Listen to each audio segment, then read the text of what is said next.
Hello. Today I'm going to talk about why I am a Christian. And not going to beat around the bush, but first reason is hyperspaces. Now, a hyperspace, if you don't know, is a space of more than 3 dimensions. And there's a lot of mathematical work that goes into, stating that we live in at least 10, and the scientists who deal with this often, there's a lot of uh, nonsense. Well, not nonsense, but there's a lot of speculation as to why we don't interact with these extra dimensions. And I'd like to posit the answer: what if we're not supposed to? Um, so that's my first reason. And so now you're probably wondering, okay, what does that have to do with anything? Well, life and sentience exists here in the third dimension. How do you know it can't exist higher up in the fourth, fifth, sixth, and so on dimensions? All right. So we know it can, and you're probably now asking me why, if there's a compelling reason to think it does. And that brings me to point number 2, which is fractal geometry.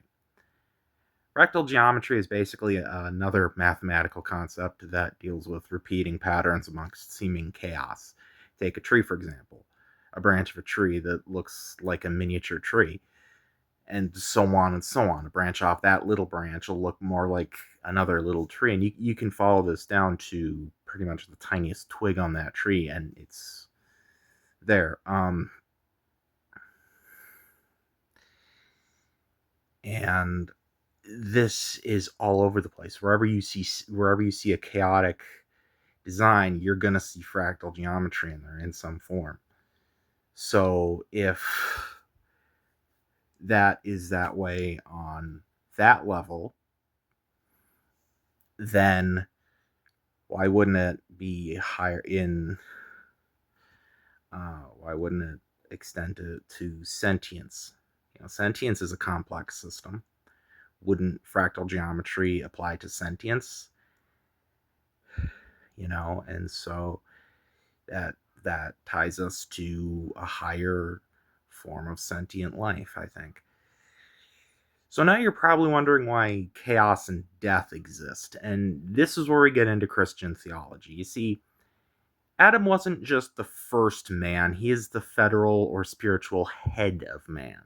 Remember what I just got done saying about fractal geometry? So when he sins and falls away and rejects light, that carries through onto all of us. So when Adam invokes death, he's not the only one who dies. We all have to die. So